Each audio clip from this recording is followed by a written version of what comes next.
بات کروں گا کیونکہ قوم پرائم منسٹر کو سننا چاہتی ہے۔ جناب اسپیکر، میں نے بہت دفعہ 14 لوگوں کو سارے سیاست کو اپسٹ کرتے ہوئے دیکھا ہے، اب بھی 14 یا 16 ہی تھے، لیکن عمران خان نے جس طرح ایک تباہ حال معیشت کو استحکام دیا اور جس طرح $20 بلین بیرونی خسارے کی معیشت کو سرپلس کیا، اور 2.5 سال سے میں کوئی مالشیہ قسم کا وزیر نہیں ہوں اسپیکر صاحب، میں خدا کو گواہ بنا کے کہتا ہوں کہ جتنی محنت عمران خان نے اس ملک کو بحران سے نکالنے کی ہے، میں نے کئی لوگوں کے ساتھ کام کیا، انہوں نے نہیں کیا۔ اور آخری بات، جس طرح آپ نے عزم اٹھایا غریب کے لیے بھی، ہم دیکھیں یہ سارے لوگ کانسٹیچوئنسیز کی سیاست ہے، یہ انڈسٹریلسٹ، یہ میں آپ کو جو سب سے اہم بات کہنا چاہتا ہوں کہ آپ نے 200 ارب روپے اساس کے ذریعے 1.5 کروڑ لوگوں کو دیا۔ یہ بہت بڑی بات ہے جسے ہم اجاگر نہیں کر سکے عمران خان صاحب۔ یہ مالشیا اور واپس لے لیتا ہوں، کوئی بات نہیں، زندگی میں مجھے بھی کچھ واپس لینا چاہیے۔ اور جو پرائم منسٹر صاحب، آپ نے پلوامہ کی جنگ میں انٹرنیشنل بارڈر پہ جس طرح عظیم فوج نے ہندوستان کے چنے چبوائے، آپ نے دانشمندی سے اس کھیل کو خراب نہیں ہونے دیا۔ آج پاکستان کے ساتھ، عمران خان کے ساتھ چین بھی ہے، ہمالیہ کی طرح امریکہ بھی ہے، روس بھی ہے، 42 ملکوں نے آپ کی قیادت میں ایکسرسائز کی ہے نیول کی، اور آج ہماری عظیم افواج 15ویں نمبر سے دنیا میں 10ویں نمبر پہ آ گئی ہیں، اس کا کریڈٹ بھی آپ کو جاتا ہے۔ کیونکہ بات لوگ آپ کی سننا چاہتے ہیں، صرف ایک بات کہنا چاہتا ہوں پرائم منسٹر صاحب، آپ ایک نئی زندگی میں داخل سیاسی ہونے جا رہے ہیں۔ 2.5 سال اقتدار کے دنوں کا پتہ نہیں چلتا جی، اقتدار کے دن چٹکی کی طرح گزر جاتے ہیں، اپوزیشن میں دن بڑے لمبے ہوتے ہیں۔ جب آدمی اپوزیشن میں ہوتا ہے تو آپ یقین کریں منگل ہی رہتا ہے، اور جب آدمی اقتدار میں ہوتا ہے پوچھتا ہے آج کیا تاریخ ہے، آج کیا دن ہے۔ اقتدار دیکھیں، عمران خان صاحب 2.5 سال گزر گئے ہیں، 2.5 سال عمران خان صاحب گزر گئے ہیں۔ یہ IMF بھی دیکھا ہے، یہ ورلڈ بینک بھی دیکھا ہے، یہ اسلامک ملک بھی دیکھے ہیں۔ اب خدا کے آپ کو ایک نئی سیاسی زندگی دی ہے، غریب کے لیے نکل آئیں۔ یہ انڈسٹریلسٹ کبھی کسی کا نہیں ہوتا، میرے کان پک گئے ہیں یہ سن کے، یہ جاگیردار کبھی کسی کا نہیں ہوتا۔ میرے کان پک گئے ہیں یہ سن کے کہ جناب انکم ٹیکس کی یہ رعایت ہے، انکم ٹیکس کی یہ رعایت ہے۔ آخری بات ختم کرنا چاہتا ہوں، تنخواہ پیشہ لوگوں کا گزارا نہیں ہو رہا پرائم منسٹر صاحب۔ کچھ کیا 19 گریڈ کے لوگوں کے لیے اور 22 گریڈ تک کے لوگوں کے لیے ہونا چاہیے۔ آپ کو اللہ نے پہلے 76 ووٹیں دی، آج 78 ووٹیں دی ہے، یہ اللہ کا آپ پہ کرم ہے، اور سپیکر کی لگائیں تو 79 ہو گئی، ایک ادھر بیٹھا ہے تو 170 ہو گئی۔ سو یہ اللہ تعالیٰ جو موقع آپ کو دے رہا ہے، میرا خیال ہے لاسٹ، یہ پسے ہوئے لوگوں کے لیے، مظلوم لوگوں کے لیے، ان لوگوں کے لیے جن کا ہم مذاق اڑاتے ہیں، ان کے لیے یہ 2.5 سال آپ بجٹ میں ایسی رعایتیں دیں۔ IMF باتیں کرتا رہتا ہے، ورلڈ بینک باتیں کرتا رہتا ہے، آپ عام آدمی کو لے کے چلیں، اللہ تعالیٰ آپ کو اور آگے لے کے چلے گا انشاءاللہ۔ اور آخری بات، جس طرح آپ نے کشمیر پہ اپنا کردار ادا کیا ہے، جس طرح لوگوں نے باتیں کی ہیں، میں کشمیر کو اندر سے جانتا ہوں، اور بطور کشمیری نہیں کہہ رہا بلکہ حقیقتاً ہندوستان اور کشمیر کو میں اندر سے جانتا ہوں۔ جس طرح آپ نے یونائٹڈ نیشن میں کشمیر کا کیس لڑا ہے، وہ ایک بہت تاریخی بات ہے۔ ہم حرمت رسول، اب آخری بات علی کا شکریہ کہ کالا کالا رسول اللہ کا علم آپ نے بلند کیا ہے۔ میں آپ کا سپاہی ہوں، ختم نبوت میں سب سے زیادہ قید میں نے کاٹی ہے، اگر کسی نے کاٹی ہے اس ملک میں میرے سے زیادہ ختم نبوت میں قید تو وہ مجھے بتائے، لیکن آپ انشاءاللہ کالا کالا رسول اللہ کا اور ختم نبوت کا، اور جس طرح آپ نے اس ملک میں اللہ کے نبی کا جھنڈا بلند کیا ہے، اللہ تعالیٰ اس ملک میں آپ کا جھنڈا بلند کرے۔ مسٹر پرائم منسٹر جناب عمران خان۔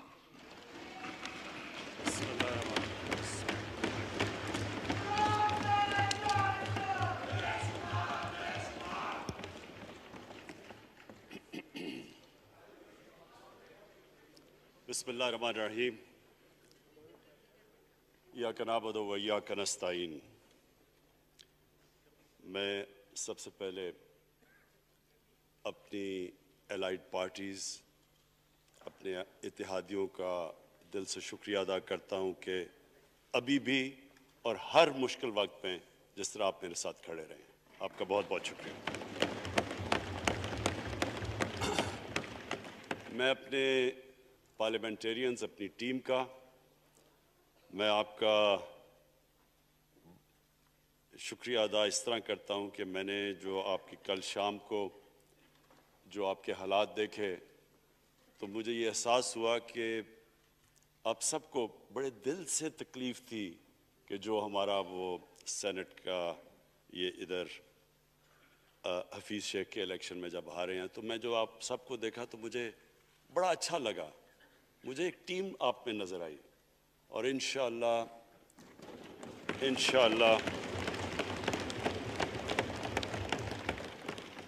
یہ ہماری ٹیم مضبوط ہوتی جائے گی. کیونکہ دیکھیں، اللہ کہتا ہے کہ میں تمہارے ایمان کو بار بار آزماؤں گا. اللہ قرآن شریف میں ہمیں کہتا ہے. وہ کیوں کہتا ہے؟ وہ آپ کے ایمان کو آزماتا ہے مضبوط کرنے کے لیے. جب آپ ایک مشکل وقت سے نکلتے ہیں آپ اور مضبوط ہو جاتے ہیں. اللہ نے ایک انسان کو ایک ایسا چیز، ایک ایسا اس کا جو سب سے بڑی جو اس کی مخلوق ہے، اشرف المخلوقات، اس کو جو اللہ نے بنایا ہے، اس کے اندر اس نے ایک کنڈیشن لگا دی ہے کہ اگر آپ نے بڑا انسان بننا ہے تو مشکل وقت کا سامنا کرو، ریزسٹنس کے ساتھ جاؤ. جسم ہمارا یہ ہے، جسم کو ہم بھاری ویٹ اٹھاتے ہیں، جسم تکڑا ہو جاتا ہے. ذہن کو جتنا ہم آزمائیں گے اور آزمائشوں میں ڈالیں گے، سب سے بڑا جو پاور ہاؤس ہے وہ ہمارا ذہن ہے، وہ اور تکڑا ہو جاتا ہے، انسان تکڑا ہو جاتا ہے. پارٹی بھی تب تکڑی ہوتی ہے جب وہ مشکل وقت سے نکلتی ہے. آپ نے کسی کو تباہ کرنا ہے تو اس کو آرام کی زندگی دے دو، وہ تباہ ہو جاتا ہے، ڈکے کر جاتا ہے انسان. تو میں اپنی پارٹی کو آج خراج تحسین پیش کرتا ہوں کہ آپ اس مشکل وقت سے نکلے. بڑے مجھے انڈیویجول ایم این ایز کا پتہ ہے کہ انہوں نے کتنی کوشش کی یہاں پہنچنے کے لیے، آج اس ووٹ کے لیے. تو میں اور مجھے کئیوں کی طبیعت بھی ٹھیک نہیں تھی، تو میں آپ سب کا آج شکریہ ادا کرتا ہوں. آج میں اپنی پارلیمنٹری پارٹی کے ساتھ بھی، اور جو میری عوام آج یہ دیکھ رہی ہے، میں اس کے سامنے جو بات رکھنا چاہتا ہوں وہ یہ کہ دیکھیں، ہمیں یہ کبھی بھولنا نہیں چاہیے کہ یہ پاکستان کیوں بنا تھا. وہ ایک انگریزی کا ایک فریز ہے کہ نیشنز وداؤٹ اے ویژن ڈائی. قوم کا جب اپنا مقصد اپنے نظریے سے پیچھے ہٹتی ہے مر جاتی ہے قوم. قوم میں کسی مقصد کے لیے بنتی ہے. ہم اپنے وہ جب تک وہ پتہ نہیں ہم اپنے بچوں کو نہیں بتائیں گے. خود ہم جو آج لیڈرشپ ہے، میرا غلطی سے ہاتھ ادھر چلا گیا، ادھر کی لیڈرشپ میں کہہ رہا ہوں، جو ہماری لیڈرشپ ہے اس کو پتہ ہونا چاہیے کہ یہ بہت بڑا عظیم خواب تھا پاکستان کا. علامہ اقبال کو نہیں پتا تھا کہ اگر پاکستان بنے گا تو آج جس طرح ہمارے 20 کروڑ مسلمان ہندوستان میں رہ جائیں گے تو وہ تو سارے پاکستان میں نہیں آ سکتے تھے. تو علامہ اقبال کا کیا وجہ تھی پاکستان خواب دیکھنے کی؟ ان کی وجہ یہ تھی کہ ہم نے ایک دنیا کو مثال دینی تھی، کہ اصل میں ایک ماڈل بنانا تھا کہ اصل میں ایک اسلامی ریاست کیا ہوتی ہے. اور وہ بیس کس کے اوپر کر رہے تھے پاکستان کی اسلامی فلاحی ریاست جو ہماری آبجیکٹو ریزولوشن میں ہے؟ نبی صلی اللہ علیہ وسلم کی مدینہ کی ریاست، جو ان کی سنت تھی، جو دنیا کی تاریخ کی پہلی فلاحی ریاست بنی تھی، جس میں بہت بڑے بڑے ماڈرن جو آج کے پرنسپلز، وہ پرنسپلز طے کیے گئے تھے. وہ ریاست بنی تھی، اور وہ ریاست ایک ماڈل ایسا تھا کہ اس کے بعد ایک جن کو کوئی جانتا ہی نہیں تھا، ایک قوم، ایک عرب قبیلوں میں تقسیم ہوئی قوم جس کی حیثیت ہی کوئی نہیں تھی، ان اصولوں کے اوپر چلتے ہوئے یہ دنیا کی تاریخ کا معجزہ ہے جو ہوا اس کے بعد. یہ میں نے شفقت محمود کو کہا بھی ہے کہ ہمارے بچوں کو ہر سکول، چاہے وہ انگلش میڈیم، چاہے اردو میڈیم، چاہے دینی مدرسے، سب کو 8، 7، 8 اور 9 کلاسز میں باقاعدہ سبجیکٹ پڑھائیں کہ نبی صلی اللہ علیہ وسلم کی جو وہ زندگی تھی اور جو مدینہ میں کیا وہ کیا تھی.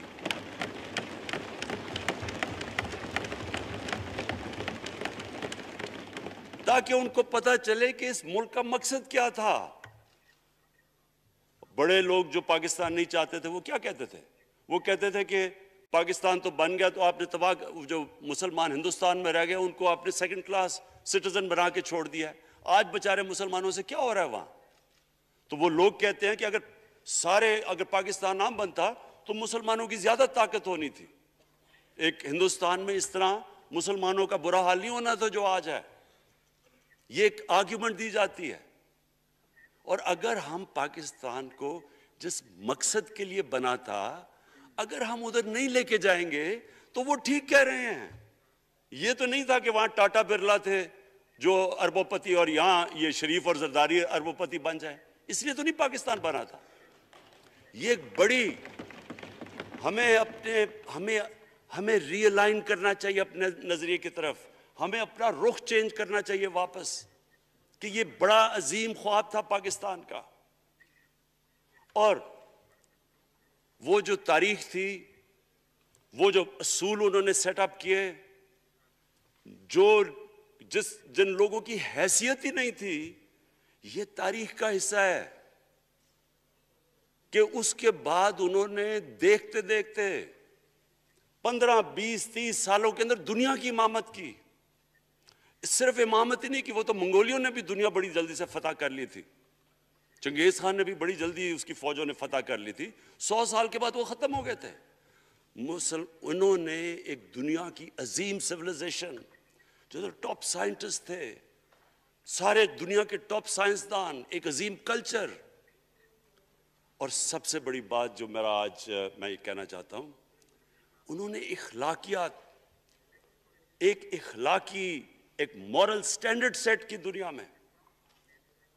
جب مسلمان گئے انڈونیشیا اور ملیشیا، وہاں تو کوئی مسلمان کی فوج نہیں گئی، وہاں تو کوئی تلواروں سے نہیں فتح کیا. مسلمان تاجروں کا وہاں کردار دیکھ کے لوگ حیران ہو گئے کہ یہ کون لوگ آئے ہیں جو بالکل ان کی morality ایسی، نہ وہ کوئی دغا بازی کرتے تھے، نہ وہ کوئی دھوکہ دیتے تھے، اپنی زبان پہ کھڑے ہو جاتے تھے. لوگ ان سے امپریس ہو گئے کہ کون سی قوم ہے. دیکھیں اسلام ہم غلط فہمی میں ہیں، یہ سمجھتا ہے کہ تلوار سے اسلام پھیلا تھا. اسلام پھیلا تھا کہ وہ ایک انسان کے کیریکٹر کو ریفارم کرنے آیا تھا. ہم جب اللہ سے مانگتے ہیں، ہم نماز میں ایک ہی چیز مانگتے ہیں کہ اللہ ان کے راستے پہ لگا جن کو تو نے نعمتیں بخشی، ان کے نہیں جو غلط تباہی کے راستے پہ چلے گئے ہیں. صرف نماز میں ہم یہ چیز مانگتے ہیں، ہر روز ہم پڑھ کے یہ مانگتے ہیں. یہ 2 راستے ہیں، ایک ہے تباہی کا راستہ، ایک ہے عظمت کا راستہ. نعمتیں کس کو بخشیں؟ اللہ کے پیغمبروں کو. اور جو دنیا کا سب سے عظیم انسان، جو دنیا کا سب سے عظیم لیڈر، جس کو اللہ نے سب سے زیادہ نعمتیں بخشیں، ہمارے نبی صلی اللہ علیہ وسلم. نہ کبھی اس طرح کا انسان آیا، نہ کبھی آ سکتا ہے. تو ہمیں راستہ بتایا کہ ایک ان کا راستہ ہے اور ایک دوسرا راستہ ہے، تباہی کا راستہ ہے. اور وہ جو ان کے راستے پہ چلتا گیا وہ ایک عظیم انسان بنتا گیا. ایک کتاب ہے، میں اپنے لوگوں کو ریکمینڈ بھی کرتا ہوں، کہ دی عرب کانکویسٹ، وہ پڑھنے والی کتاب ہے. اس پہ بتاتے ہیں کہ جب مسلمان ایک دم دیکھتے دیکھتے دنیا میں پھیل گئے تو کوئی ایک آدمی نہیں تھا. ایک تو بڑے عظیم سپہ سالار تھا خالد بن ولید، لیکن وہ جو بھی بنتا تھا وہ جنرل عظیم بن جاتا تھا. وہ اس کتاب کے اندر لکھی انگریز نے ہے. وہ کہتے ہیں اس کی کوئی ایکسپلینیشن نہیں ہے کہ یہ کیسے ساری دنیا پہ چھا گئے. نہ ان کے پاس کوئی لیٹسٹ ویپنز تھے، ایک طرف رومنز تھے، دوسری طرف پرشینز تھے، وہ تو سپر پاورز تھے. ہتھیار تو ان کے پاس تھے، نہ ان کے پاس ہتھیار، نمبرز میں بھی وہ زیادہ تھے، ان کی فوجیں بھی زیادہ تھیں، لیکن وہ ساری دنیا پہ پھیل گئے اور ایک ایسا سویلائزیشن بنا کہ زیادہ تر تو مسلمان نہیں تھے، وہ بھی ان کو مانتے تھے، کیونکہ ان کی اخلاقیات، ان کا عدل اور انصاف کا نظام، ان کا کیریکٹر، اس کی وجہ سے لوگ آئے ہیں. یہاں جو ہندوستان میں اسلام پھیلا ہے، یہ ہمارے جو بڑے بڑے بزرگ تھے، داتا صاحب، بلے شاہ، نظام الدین اولیاء اور بابا فرید، یہ لوگ تھے. ان کو لوگ دیکھ کے، ان کے کردار سے، ان کے انٹلیکٹ، انسانیت سے لوگ مسلمان ہوئے. تو ہم آج، میں جو یہ سینٹ الیکشن ہوا ہے، میں اپنی قوم کو یہاں، یعنی مجھے شرمندگی ہوتی ہے اسپیکر صاحب کہ ہم وہ کدھر وہ خواب اور کدھر بکرا منڈی بنی ہوئی ہے ایک لوگوں کو خریدنے کے لیے، اور سب کے سامنے. یعنی ہمیں ایک مہینے سے پتا تھا کہ پیسہ جمع کیا جا رہا ہے اس سینٹ الیکشن میں، اور مجھے حیرت ہوئی کہ الیکشن کمیشن کہتا ہے کہ جی یہ تو پتہ نہیں کوئی ہم آزاد انسٹیٹیوشن ہے، یا میں ان کی کوئی آزادی کے اوپر لے رہا تھا، یا جی بڑا زبردست الیکشن. اچھا کہتے جی بڑا اچھا الیکشن کروایا ہے. یہ مجھے اور اس سے تو مجھے اور صدمہ ہوا ہے کہ اگر یہ الیکشن اچھا آپ نے کروایا ہے تو پتہ نہیں برا الیکشن کیا ہوتا ہے.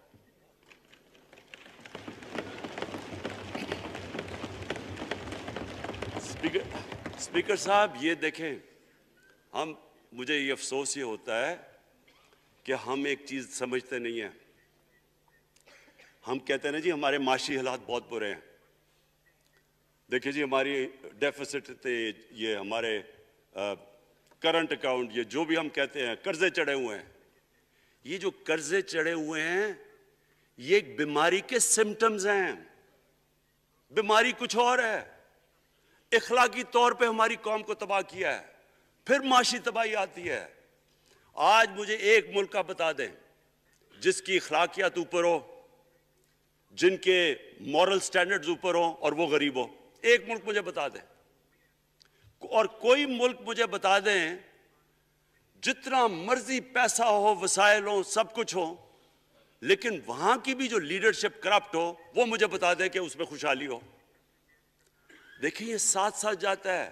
اس وقت کیا ہوا تھا مدینہ کی ریاست میں؟ کیا انہیں کوئی سونا تیل مل گیا تھا؟ کیا ہوا تھا کہ ان کے پاس کوئی پیسے آ گئے تھے؟ کیسے وہ اوپر اٹھ گئے تھے؟ کوئی انہوں نے قرضے لیے تھے؟ کس طرح اٹھے تھے اوپر؟ دنیا کے عظیم لیڈر نے ان کی اخلاقیات اٹھا دی تھی. صادق اور امین،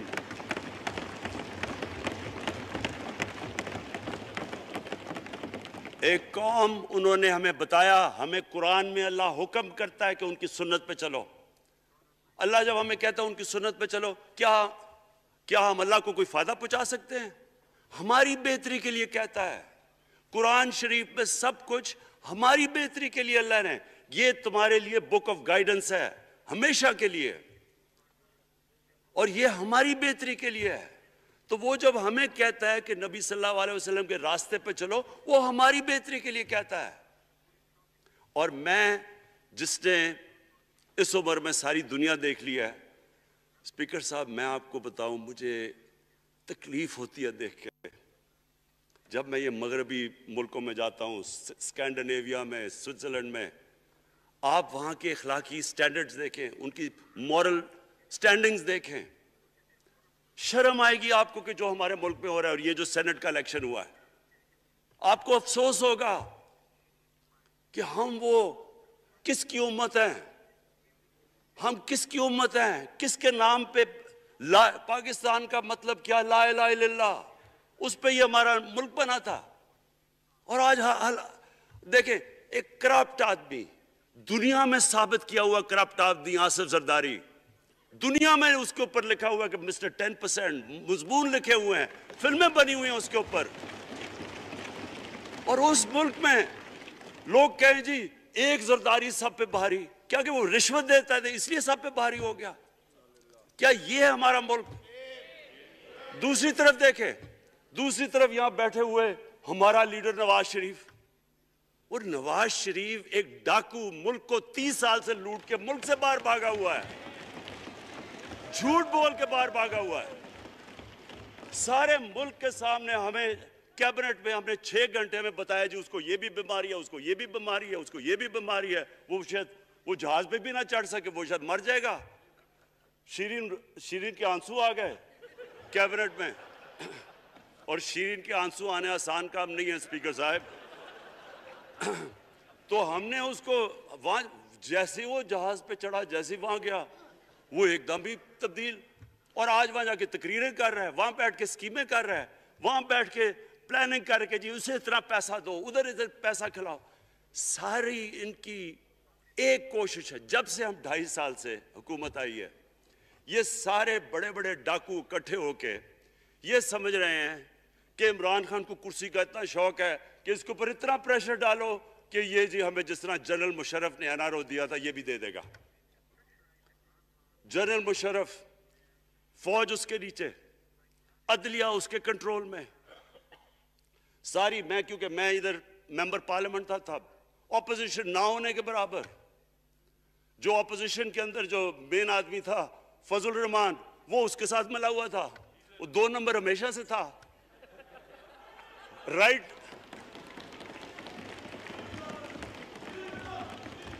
اور وہ آدمی جس کے پیچھے امریکہ ان کی جنگ لڑ رہا تھا، سب کچھ، وہ ان کے پریشر میں آ کے ان دونوں کو NRO دیا، اور اتنا بڑا اس ملک کے اوپر اس نے جرم کیا ہے۔ ان دونوں نے آ کے NRO لے کے دونوں ہاتھوں سے ملک لوٹا، اس کے بعد دونوں نے اس ملک کے اوپر 4 گنا زیادہ قرضہ چڑھایا۔ اسپیکر صاحب، 6,000 ارب سے ہمارا قرضہ جو ٹوٹل لائبلٹیز 30,000 ارب پہ پہنچا دی۔ آج ہمارے اوپر کیا مسئلہ ہے؟ ہمیں یہ قرضوں کی قسطیں دیتے ہوئے بیچارے لوگوں کے اوپر بوجھ ڈالنا پڑتا ہے۔ یہ جو مہنگائی ہے اس کے بعد میں بعد میں بات کرتا ہوں، لیکن میں پہلے یہ بات کمپلیٹ کر لوں کہ دیکھیں اسپیکر صاحب، میں یہ 2.5 سال سے تماشا دیکھ رہا ہوں۔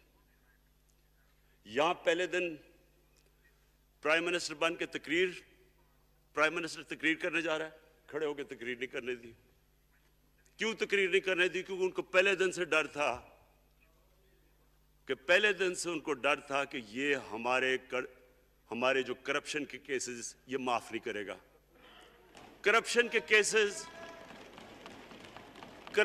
کیسز ہم نے نہیں بنائے تھے اسپیکر صاحب، یہ سارے ان کے دور کے کیسز بنے ہوئے ان کے اوپر۔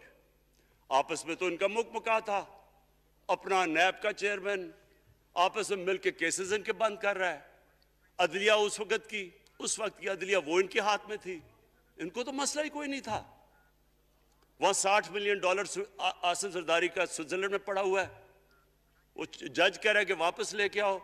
وہ یوسف رضا گیلانی جو یہاں سے سینیٹر بنا ہے، وہ پاکستان کا $60 ملین پڑا ہوا ہے سوئٹزرلینڈ میں، وہ جج کہہ رہا ہے کہ واپس لے کے آؤ، وہ کہتا نہیں جی میں نہیں خط لکھتا۔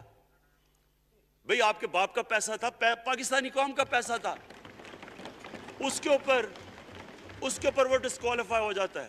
وہ ایسے پھر رہا ہے جس طرح نیلسن منڈیلا کا ڈسکوالیفائی ہو گیا۔ اسپیکر صاحب، میں یہ چیزیں آپ کو اس لیے بتا رہا ہوں، میں تو ان کو 30 سال سے جانتا ہوں۔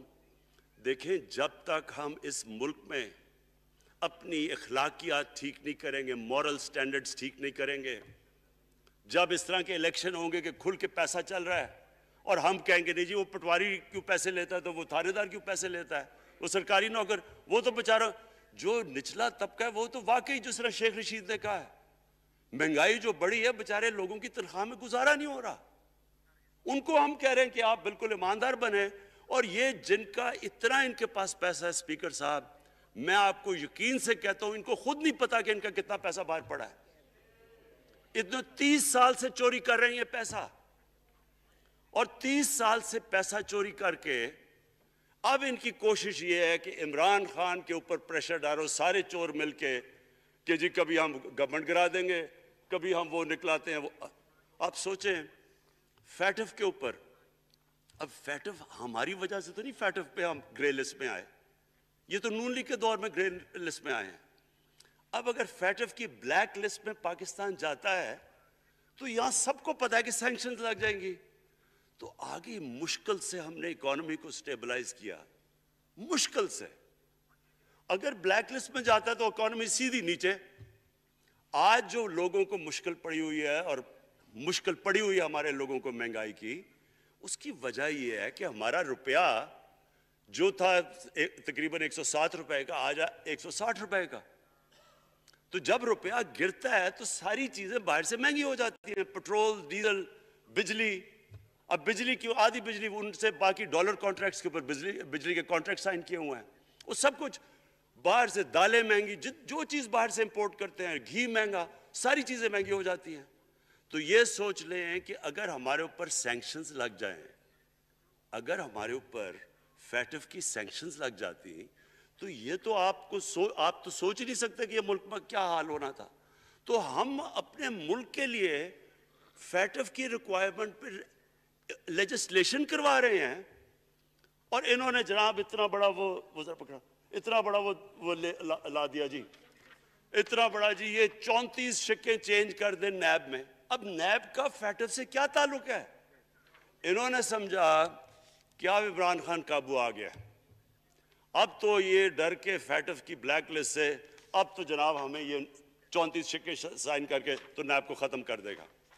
مطلب یہ کہ صرف ان کی چوری کے کیسز ختم ہو جائے، بس 1 پوائنٹ ایجنڈا ان کا۔ اور میں نے آپ کو پہلے دن یہاں سے کہا تھا، پہلے دن یہاں کھڑے ہو کے میں نے کہا تھا کہ ان کا صرف 1 پوائنٹ ایجنڈا، میں ان کو جانتا ہوں، میں ان کو جانتا ہوں، جب یہ سارے اپوزیشن میں میرے ساتھ تھے، ان کا صرف ایک خوف ہے کہ یہ این آر او نہیں دے گا، لہٰذا اس کو اتنا بلیک میل کرو، اور اب فیٹف کے اوپر تو یہ پھنس گیا ہے تو اب اس سے لے لو، اس سے کنسیشن لے لو تاکہ نیب ختم ہو جائے۔ اب سوچیں کیا ان کو ملک کا فکر ہے؟ کیا ان کو نہیں پتا تھا کہ کیا ہونا ہے اگر فیٹف کی بلیک لسٹ پہ چلے جاتے ہیں؟ اس کے بعد انہوں نے جلسے کرنے کی کوشش کی، بڑا جی پبلک نکالیں گے ہم، مینار پاکستان کے اندر جلسہ۔ مینار پاکستان کا یہ جانتے نہیں، دیکھیں ان کے بھی آگئے ایک شہزادہ ایک شہزادی جنہوں نے زندگی میں کبھی کام کیا ہی نہیں ہے، نہ ان کو پتہ ہے کہ سٹرگل ہوتی کیا ہے۔ جناب مینار پاکستان خود ہی اخباروں کے اندر اپنے آپ کو پیسے خرچ کر کے، اخباروں میں ذرا نمایاں کر کے، جناب انہوں نے مینار پاکستان میں جلسہ کر لیا۔ اب میں تو جانتا ہوں مینار پاکستان، اور میں تو اپنے لاہور کو بھی جانتا ہوں، میں تو اپنے لاہور شہر کو بھی جانتا ہوں۔ وہ لاہور شہر ملک کا کوئی پیسہ چوری کیا ہو اس کے خلاف تو نکلائے گا، لیکن بڑے بڑے ڈاکو اگر وہ سمجھ رہے ہیں کہ اپنی چوری بچانے کے لیے لاہور شہر کو نکالیں گے تو وہی ہوا جو ان کے ساتھ مینار پاکستان میں ہوا۔ اب آ کے جو اور ڈاکٹر فہمیدہ مرزا نے بڑا اچھا آپ کو ایکسپلین کیا، انہوں نے بتایا کہ یہ کیوں ضروری تھا اوپن بیلٹ۔ انہوں نے بتایا کہ الیکشن کمیشن کی تو ریکوائرمنٹ ہے کہ آنسٹ ہو، فری اور فیئر الیکشن ہو۔ تو انہوں نے 2008 میں چارٹر آف ڈیموکریسی میں کہا ہوا ہے کہ جی اوپن بیلٹ ہونی چاہیے، دونوں پارٹیز نے۔ اور اس کے بعد ایک دم وہاں سے دونوں سب ادھر سے بھاگ کے اور کہتے نہیں جی خفیہ بیلٹ ہونی چاہیے۔ میں نے تب کہہ دیا کہ خفیہ بیلٹ کا ایک مقصد تھا، سارے مل کے کوشش کریں گے کہ حفیظ شیخ کو ہرائیں، اور وہ جو آدمی جیتا ہے پاکستان کا کرپٹ ترین آدمی۔ میں ایک چیز آپ کو آج کہتا ہوں، یوسف رضا کے آپ صرف ایسٹس دیکھ لیں، پرائم منسٹر بننے سے پہلے تھے اور اس کے بعد کیا ایسٹس ہیں، بس ایک چیز دیکھ لیں، کوئی آپ کو کچھ کرنے کی ضرورت نہیں ہے، آپ کو پتہ چلے گا انہوں نے اس نے کیا کیا اپنے زمانے میں۔ تو اس کو لا کے یہاں بٹھا کے تو جناب انہوں نے سارا پیسہ لگا کے، اور ہمیں سب پتا تھا کیا ہو رہا ہے، اور اس کو جا کے جناب انہوں نے ہروا دیا حفیظ شیخ کو۔ اب کیا پیغام گیا سارے ملک میں؟ اس کا میں نے کیوں یہ آج ووٹ آف کانفیڈنس لی ہے، اس کا کیا پیغام گیا دنیا میں؟ سارے لوگوں کے سامنے اوپن ہارس ٹریڈنگ، لوگوں کو راتوں کو کال کر رہے ہیں، یا میں تو خاص داد دینا چاہتا ہوں، میرے ممبرز بیٹھے ہیں، خواتین بیٹھی ہیں جن کو کالیں گئی ہیں رات کہ جی 2 کروڑ سے ریٹ شروع ہوگا، ہم اب آپ کو آگے پیسے دیں گے۔ ان کو ساروں کو پیسے آفر کر رہے ہیں۔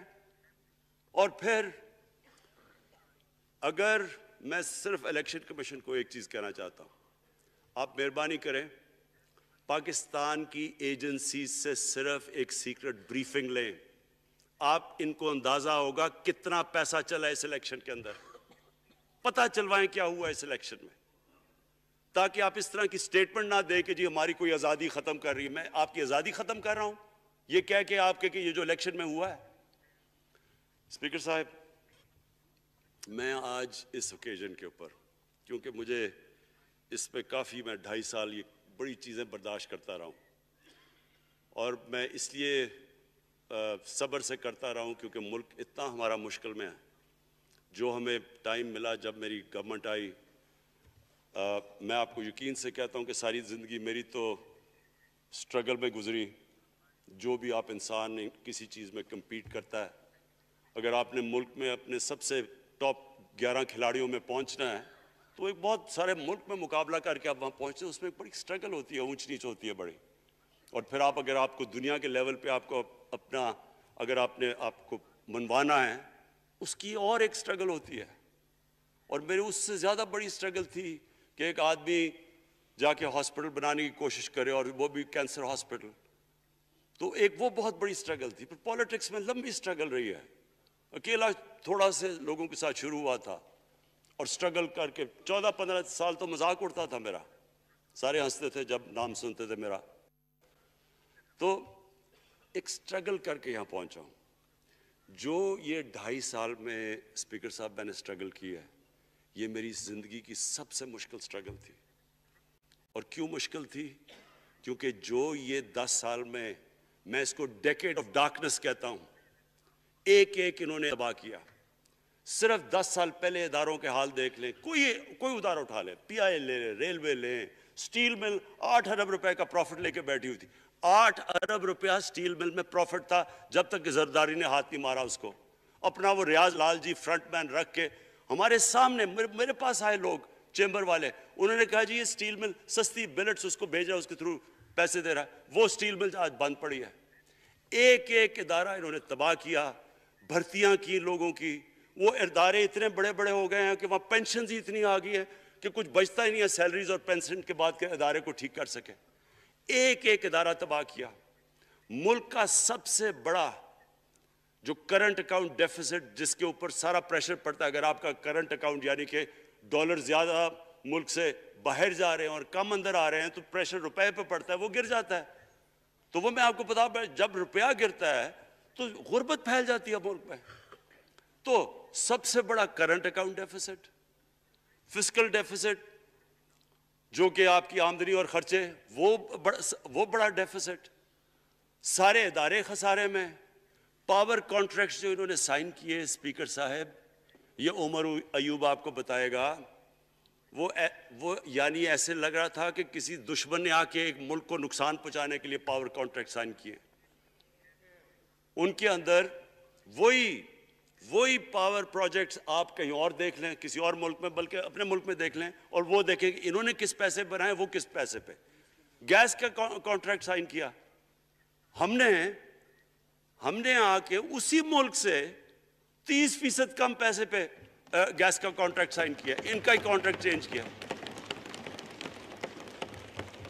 ساری گورنمنٹ جب اوپر سے پرائم منسٹر لگا ہوا پیسے بنانے، پرائم منسٹر ایک نوکری کر رہا ہے کس کے لیے؟ ایک دبئی کی کمپنی کے لیے۔ کبھی دنیا میں سنا ہے اس طرح؟ کبھی یہ مذاق سنا ہے جی کہ ملک کا پرائم منسٹر کسی دنیا کو دبئی کی کمپنی کے اندر نوکری کر رہا ہے؟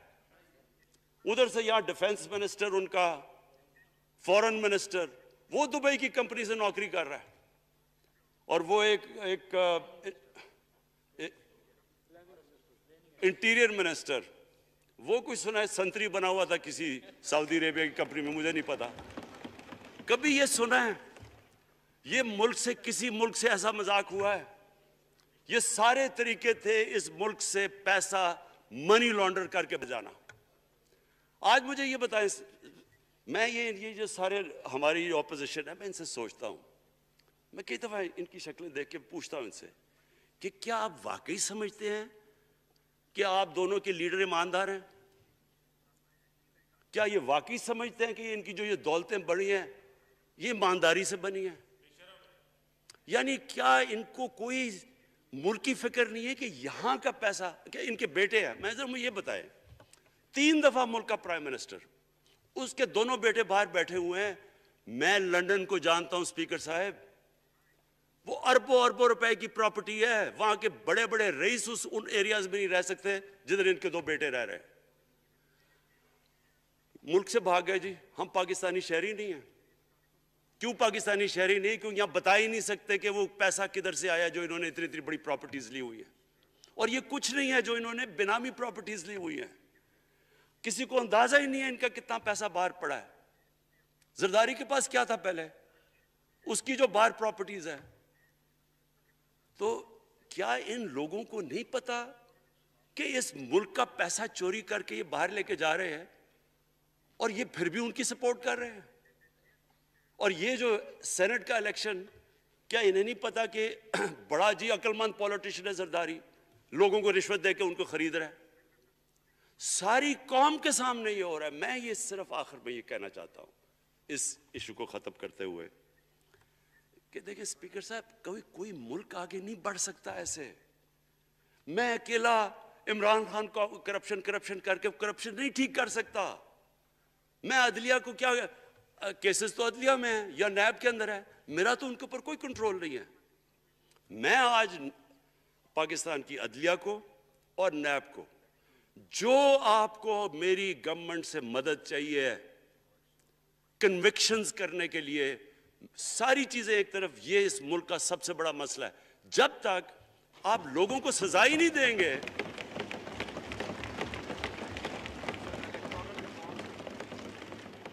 جب تک لوگوں کو سزا ہی نہیں ملیں گی. دیکھیں جی، کسی معاشرے میں جب سزا اور جزا ہی نہیں ہے، صرف غریب آدمی جیل میں جائے، طاقتور جلسے کرنے شروع ہو جائے کہ جی مجھے این آر او دو، وہ نیب کے عدالت سے نکلتے ہیں پھول پھینک رہے ہیں ان کے اوپر. اربوں روپے کی چوری کی ہوئی ہے انہوں نے. وہ تو اسپیکر صاحب، میں ایک معاشرہ کرپشن کے خلاف لڑتا ہے. آپ جتنے مرضی قانون بنا دیں، وہ کرپشن کے خلاف، وہ کرپشن نہیں ختم کر سکتے. معاشرہ فیصلہ کرتا ہے کہ ہم نے اس ملک میں کرپشن نہیں ہونے دینی. معاشرے کی اخلاقیات ایسی ہونی چاہیے کہ جو کرپٹ آدمی ہو وہ کبھی اس کی شکل نہ دکھا سکے پبلک کے اندر. جو میڈیا کا رول ہے، میں اپنے میڈیا والوں کو بھی کہنا چاہتا ہوں، جو اسحاق ڈار سے کیا تھا ہارڈ ٹاک میں اسٹیون سیکر نے، وہ ہر جگہ یہ ہوگا. آپ جب بھی کسی بھی مغربی معاشرے میں کسی نے پبلک کا پیسہ چوری کیا، اس کی جرت نہیں ہوگی ٹی وی پہ جانے کے لیے. میں نے تو وہاں دیکھا ہوا ہے، بڑے بڑے نام، ایک دھبا لگتا ہے آپ کے اوپر کرپشن کا کیس، آپ سارے میڈیا سے باہر ہو جاتے ہیں. یہاں ہر روز شام کو بیٹھ کے اربوں روپے کی کرپشن کی ہوئی ہے، ان کو کسی نے قتل کیے ہوئے ہیں، اور آرام سے بیٹھ کے جناب ہمیں لیکچر دے رہے ہوتے ہیں. اسپیکر صاحب، معاشرہ لڑتا ہے. اس کے اندر ہمیں سب کو مل کے اپنے ملک کو اگر بچانا ہے، معاشی طور پہ بھی بچانا ہے، پہلے ہمیں اپنے اخلاقی سٹینڈرڈز ٹھیک کرنے پڑیں گے. سارے ملک کو مل کے لڑنا پڑے گا. اگر ہم نے اپنے بچوں کے مستقبل کو بچانا ہے، اپنی آنے والی جنریشنز کو بچانا ہے، اس ملک کو ایک عظیم ملک بنانا ہے، تو وہ شروع ہوگا جب ہم مدینہ کے ریاست کے سب سے بڑے اصول، عدل اور انصاف، کیونکہ انصاف اور عدل جب ایک معاشرے میں آ جاتا ہے، جب ایک معاشرہ کھڑا ہو جاتا ہے میریٹوکریسی کے اوپر، جب ایک معاشرے میں صرف ایک جو کرپٹ ہے، جتنا مرضی طاقتور ہو وہ جیل میں جاتا ہے اور عام آدمی اوپر آ سکتے ہیں، وہ معاشرہ تب آگے بڑھتا ہے. تو میں صرف اس کے اوپر یہ کہنا چاہتا ہوں کہ مجھے ساری قوم کی اس میں مدد کی ضرورت ہے. میں اپنی ساری زندگی کوشش کر چکا ہوں اور کرتا رہوں گا. میں تو اپنی پارٹی کو یہ بھی کہا تھا کہ اگر میری پارٹی ساری بھی چھوڑ دے میں اکیلا بھی ان کے خلاف لڑتا رہوں گا. میں تو کبھی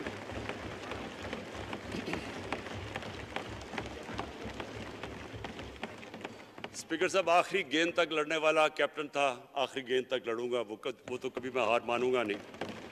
لیکن یہ وقت آ گیا ہے کہ ملک کو اپنے آپ کو بچانا ہے. آنے والی جنریشنز کو ہم نے بچانا ہے. ہم تب تک نہیں کر سکتے انفارچونیٹلی جب تک ہم سب مل کے فیصلہ کریں کہ یہ جو اوپر بیٹھے ہوئے ہیں جنہوں نے 30 سال سے ملک کو چوری کر رہے ہیں, ان کو ہم بجائے وہ صحافی جا کے کہہ رہے ہیں جی ہائی کورٹ کے اندر کی جی اس کو تقریر کرنی دینی ہے. وہ نیلسن منڈیلا جو باہر بیٹھا وہ تقریر کرنا چاہیے جی. پتہ نہیں عوام کو سننا چاہیے کہ وہ یہاں سے بھاگا کیسے, اس کے پیسے کیسے. یعنی کہ میں حیران ہو گیا تب. اور اب اسپیکر صاحب میں صرف مختصر بات کر دوں آگے کی. دیکھیں پاکستان ایک مشکل وقت سے نکل کے اب ہم ایک سٹیبل اور آگے بڑھنے کے سٹیج پہ آ گئے. ہماری اللہ کا شکر ہے. جو سب سے مشکل چیز ہوتی ہے کرنٹ اکاؤنٹ, بڑی دیر 17 سال کے بعد 5 مہینے پاکستان کا جو کرنٹ اکاؤنٹ ہے وہ سرپلس پہ چلا گیا. یعنی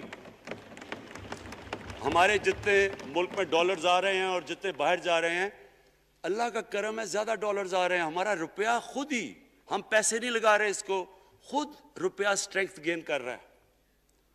یہ بڑا امپورٹنٹ ٹائم ہے کہ اس وقت, اور یہ اس کے باوجود کہ اس ملک میں کرونا ہوا, ساری دنیا کی اکانومیز کرونا میں بری طرح متاثر ہوئی, اس کے باوجود اوپر والے کے کرم خاص طور پہ. اور میں کہوں گا کہ ہماری جو ٹیم تھی, ہمارا جو جس طرح ہم نے مانیٹر کیا اور جس طرح ہم نے ڈیٹا بیس گیدر کیا اور ہم نے ہر ایک چیز فالو کر کے ہم نے جیسے اپنے لوگوں کو بچایا ہے. میں خاص طور پہ اپنی ٹیم یاسد عمر اور ہماری جو ٹیم تھی اپنی ڈاکٹر فیصل, میں ان کو خاص طور پہ خراج تحسین پیش کرتا ہوں. تو اس مشکل وقت سے بھی آپ دنیا میں دیکھیں اور جس طرح پاکستان نکلا. اب دیکھیں آگے ہمارا چیلنج کیا ہے. ہمارا چیلنج یہ ہے کہ ہم اپنی جو ایکسپورٹس ہیں ان کو بڑھائیں, کیونکہ صرف گروتھ ایک ہی طرح ہوتی ہے, ایکسپورٹ لیڈ. اللہ کا شکر ہے کہ بیرون ملک پاکستانیوں نے ریکارڈ پیسہ پاکستان بھیجا ہے جو کہ ہمارے ملک میں آیا ہے ریمیٹنسز کے. اب ہم نے انویسٹمنٹ کے اوپر لگے ہوئے ہیں. اس وقت سب سے زیادہ کمپنیز رجسٹر ہوئی ہیں SECP میں. اس کا مطلب کہ نئی انویسٹمنٹ پاکستان میں آنے والی ہے. لوگ تیار ہو گئے انویسٹ کرنے کے لیے. ہمارا صرف مسئلہ اسپیکر صاحب ایک ہے بجلی کا. یہ بڑا مسئلہ ہے. کانٹریکٹ مہنگے سائن کیے ہوئے, جو کانٹریکٹ سائن کیے ہوئے ہیں جس پہ وہ بجلی پروڈیوس ہو رہی ہے, بدقسمتی سے وہ اگر بجلی کی قیمت بڑھاتے ہیں تو لوگ آگے اور مشکلوں میں پڑے ہوئے ہیں. بجلی کی وجہ سے سب چیزیں مہنگی ہو جاتی ہیں. نہیں بڑھاتے تو قرضے, وہ جو گردشی قرضے ہیں وہ بڑھتے جا رہے ہیں. ہمارا ایک یہ چیلنج ہے. اس کے اوپر صرف اپنی قوم کو بتانا چاہتا ہوں کہ باقاعدہ ہم ہر طریقہ سوچ رہے ہیں کہ ہم نے اس میں سے کیسے ہم نے اپنے لوگوں کے اوپر بوجھ کم کرنا ہے. ایک تو میں اپنی ٹیم کو یہ بھی کامیابی دیتا ہوں کہ بڑی دیر اور مشکلوں سے IPPs کے ساتھ ہم نے نئے کانٹریکٹ سائن کیا جس کے اندر بہت پاکستان کا پیسہ بھی بچے گا اور جو آگے جا کے قرضہ بڑھنا تھا وہ نہیں بڑھے گا. جو میرے اوپر سب سے زیادہ پریشر ہے اس وقت اسپیکر صاحب وہ ہے مہنگائی کا. مہنگائی میں نے آپ کو بتایا بھی دیا کہ مسئلہ ایک جب آپ کی روپیہ گرتا ہے تو جب چیزیں مہنگی ہو جاتی ہیں ایک وہ ہے. لیکن میں اپنی قوم کو صرف ایک چیز کہنا چاہتا ہوں کہ سب سے زیادہ اس وقت میری حکومت ایک ہی چیز پہ لگی ہوئی ہے کہ ہم کس طرح لوگوں کے اوپر مہنگائی کا بوجھ کم کریں. اس کے لیے ہم بڑی بڑی چیزیں آپ کے سامنے لے کے آئیں گے آنے والے دنوں میں, جس میں کوشش یہ ہے کہ ہم اپنے ملک میں جو سارا نچلا طبقہ ہے ان کو سبسڈائز کریں, اپنے احساس پروگرام کے ذریعے ان کو ڈائریکٹلی ہم فنڈ کریں. یہ انشاءاللہ آپ کے ساتھ آئے گا. ابھی میں نے ایکسپیریمنٹ ایک اور شروع کر دیا, وہ ایک ہفتے تک ابھی ٹرائل پہ ہے کہ ہم ایک پروگرام لے کے آ رہے ہیں کوئی بھوکا نہ سوئے. ہم نے خاص کچنز بنائے ہیں, ایریاز چوز کیے ہیں جدھر سب سے زیادہ بھوک ہے, تاکہ ہم کم از کم جب تک ہماری ملک کو اٹھتا ہے اوپر, ہم کم از کم ان تک کھانا پہنچائیں کہ ہمارے ملک میں کوئی بھوکا نہ سوئے. اور یہ پوری میں کیمپین شروع کرنے لگا ہوں. ہیلتھ کارڈ پنجاب کے اندر اور پختونخوا میں, پختونخوا کی گورنمنٹ کو تو میں خاص مبارک دیتا ہوں کہ انہوں نے سارے اپنے پختونخوا کے لوگوں نے خاندانوں کو کور کر لیا ہیلتھ انشورنس سے. یہ بڑے بڑے امیر ملکوں میں بھی ایسا نہیں ہوتا کہ ہر ایک خاندان کے پاس 10 لاکھ روپے کی انشورنس ہوگی, کسی بھی ہسپتال میں جا کے اپنا علاج کروا سکیں. میں خاص طور پہ محمود خان اور آپ کی کیبنٹ کو مبارک دیتا ہوں. پنجاب کیونکہ بہت بڑا ہے, انہوں نے بھی فیصلہ کر لیا ہے. عثمان بزدار آپ کی اور آپ کی ٹیم کو میں خاص مبارک دیتا ہوں کہ اس سال کے اینڈ تک وہ سارے پنجاب کے اندر ہیلتھ کارڈ پہنچا دیں گے. یہ ایک عام آدمی کے لیے سب سے بڑی, کم از کم جیسے جیسے ہم اپنے ملک کو اٹھا رہے ہیں تو کم از کم ہم لوگوں کی بنیادی ضروریات پوری کریں. اور جو کسان ہیں جی, کسانوں کے لیے ایک بڑا زبردست پروگرام لے کے آ رہے ہیں. اس کے اوپر بھی ہم نے بڑا برین سٹارمنگ کی ہے کہ کیسے ہم کسان کی مدد کر سکتے ہیں. پرابلم تو ہمارے پاس یہ ہے نا کہ جتنا ہم پیسہ اکٹھا کرتے ہیں آدھا پیسہ قرضوں کی قسطوں پہ چلا جاتا ہے, تو پیسہ کم بچتا ہے. لیکن ہم نے فیصلہ کیا کسانوں کے اوپر ہم خاص زور دینے لگے ہیں تاکہ وہ بعد میں بات کروں گا. تو 2 چیزیں اور جی. دیکھیں, میں قوم سمجھتی ہے نا کہ اب ہم کیسے یہ جو قرضے ہمارے اوپر چڑھے ہوئے ہیں ان سے کیسے نکلنا ہے.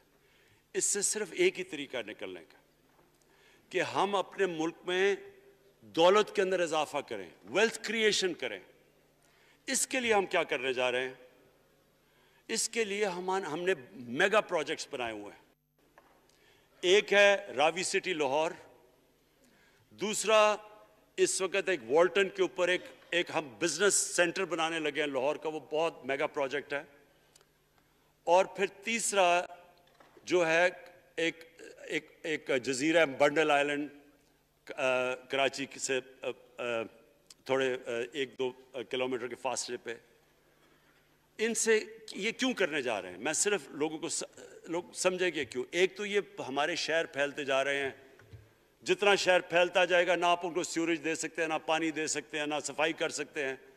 تو جو دنیا کے ماڈرن سٹیز ہیں وہ اوپر جاتے ہیں, یعنی وہ بلڈنگ اوپر جاتی ہے, بجائے اگر آپ پھیلتے جائیں تو مشکل ہو جاتا ہے سرو کرنا.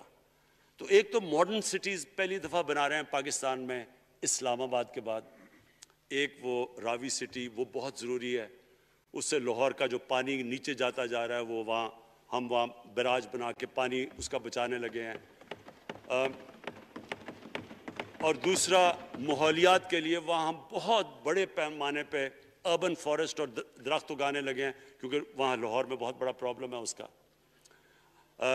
وہی بنڈل آئلینڈ کا بھی مقصد یہ ہے کہ وہاں سارا سیوریج جا رہا ہے کراچی کا, اس کی سیوریج کو ٹریٹ کریں اور ایک ماڈرن سٹی بنائیں, بجائے کراچی پھیلتے پھیلتے حیدرآباد پہنچ جائے, ایک پوری اوپر سٹی بنائیں جو ایک ماڈرن سٹی ہو.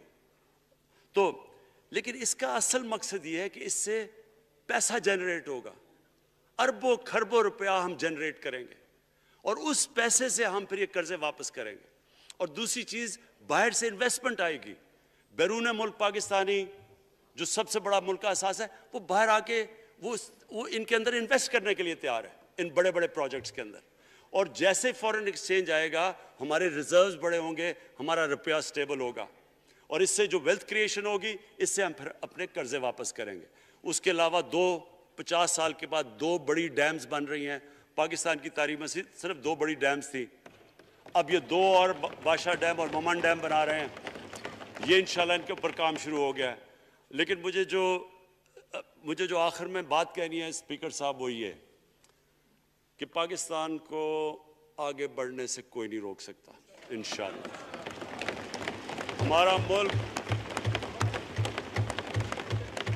ہمارے ملک میں کیونکہ میں شاید ہی لوگ اتنا اپنے ملک کو انہوں نے اس طرح دیکھا ہے جیسے میں نے سارا ملک پھیرا ہوا ہوں.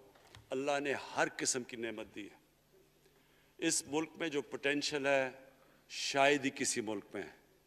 اس کا جو لوکیشن ہے جیو اسٹریٹجک وہ بھی شاید ہی کسی ملک کے پاس ہے. 12 موسم اللہ نے دیے ہوئے ہیں یہاں اوپر سے لے کے نیچے تک, کچھ بھی اگا سکتے ہیں. زرخیز زمین ہے جس کو ہم صحیح طرح استعمال نہیں کر پا رہے کیونکہ ہماری ساری پروڈکٹیوٹی بڑی کم ہے, ٹیکنیکس بڑی پرانی ہے. چائنا کے ساتھ مل کے اس طرف بھی ہم جا رہے ہیں کہ اپنی پروڈکٹیوٹی بڑھانے کے لیے.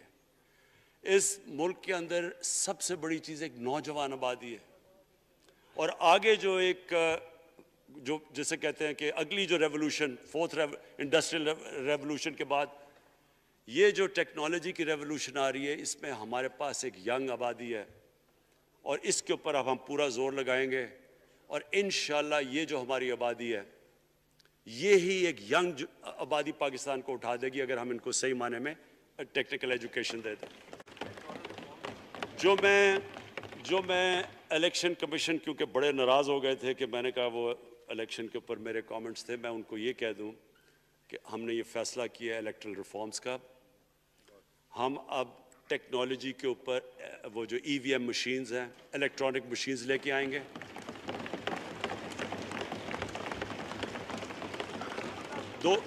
دو چیزیں کر رہے ہیں. اوورسیز پاکستانیز کے لیے اب پورے لگے ہوئے ہیں کہ اوورسیز پاکستانیز بھی ووٹ ڈال سکیں, اور دوسری چیز الیکٹرانک مشینز لے کے آ رہے ہیں. اور کیونکہ یہ الیکٹرانک مشینز کے بغیر ہمیں الیکشنز نہیں کرنے چاہیے, نہیں تو جو ہارتا ہے وہ کہتا جی دھاندلی ہو گئی.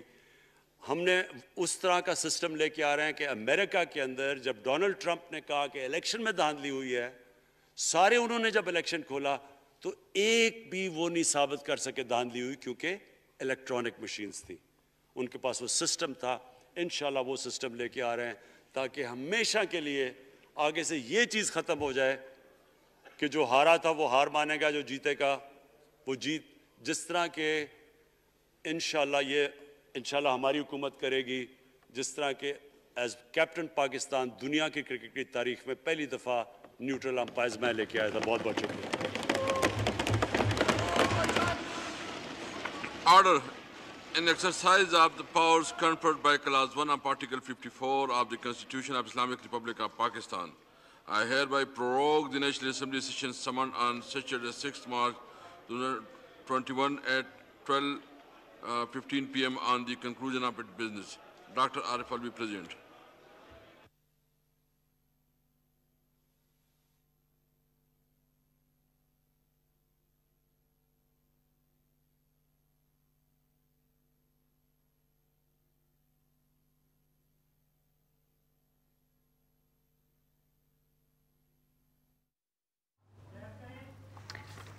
آپ کو بتائیں گے قومی اسمبلی سے وزیراعظم عمران خان پر اعتماد کی قرارداد منظور ہو گئی, اور اب سے تھوڑی دیر پہلے وزیراعظم پاکستان عمران خان اسمبلی میں اظہار خیال کر رہے تھے. سب سے پہلے انہوں نے اتحادیوں کا شکریہ ادا کیا.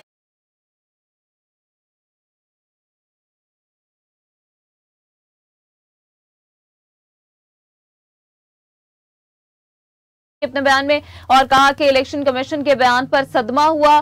سینٹ الیکشن میں جو ہوا اس پر مجھے شرمندگی ہوتی ہے. اگر یہ الیکشن اچھا ہوا ہے تو برا الیکشن کیا ہوگا. اور ساتھ ہی انہوں نے یہ بھی کہا کہ آصف زرداری کے بارے میں دنیا کہتی ہے کہ وہ مسٹر 10% ہیں. نواز شریف ملک لوٹ کر بھاگا ہوا ہے. اپوزیشن کو بھی کڑی تنقید کا نشانہ بنا ہے. اس کے ساتھ آپ کو بتائیں گے وزیراعظم عمران خان اب سے تھوڑی دیر پہلے اظہار خیال کر رہے تھے. انہوں نے ریفارمز کی بھی بات کی. انہوں نے کہا کہ ہم الیکٹرانک مشینز لے کے آ رہے ہیں الیکشنز میں تاکہ کوئی کسی پر دھاندلی کا الزام نہ لگا سکے. تقریر کے آخر میں انہوں نے یہ کہتے ہوئے بھی ختم کیا کہ جس طرح سے میں کرکٹ میں نیوٹرل امپائر لے کر آیا تھا اسی طرح الیکٹرانک مشینز لے کے آؤں گا, اور اس طرح کا طریقہ کار لے کے آئیں گے کہ اوورسیز پاکستانی بھی اپنا ووٹ کاسٹ کر سکیں. وزیراعظم عمران خان قومی اسمبلی سے اظہار خیال کر رہے تھے اب سے تھوڑی دیر پہلے. آپ میٹرو ٹائم نیوز کی اسکرین پر قومی اسمبلی کا اجلاس براہ راست دیکھ رہے تھے. ہم نے آپ کو ایک خبر سے آگاہ کیا.